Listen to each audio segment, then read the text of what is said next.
నమస్తేరా అందరికి.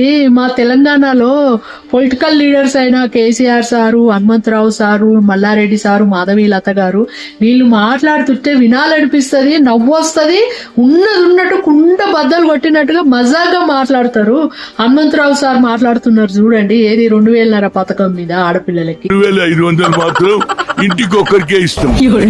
ఏ ఇంట్లో అడిగినా ఎంతమంది పిల్లలు మీకంటే 5 ఆడపిల్లలు, ఒక పిల్ల పుట్టనే లేదు అంటుంది.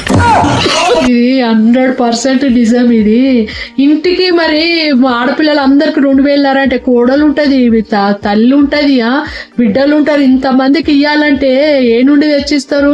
అయినా ఇవన్నీ వేస్ట్ పథకాలు. పేదవాళ్లకు విద్య, ఆరోగ్యము గావాటికి ఇవ్వండి, ట్రీట్మెంట్కి ఇవ్వండి. ఏమన్నా రోగాలు వస్తే ఈ పథకాలు ఎందుకు? అన్ని చిల్లర పథకాలు. ఒక ఇట్లా 6 ఉన్నారంటే వాళ్ళు ఏ పని చేయాల్సిన అవసరం లేదు, మంచిగా బతకొచ్చు ఇక.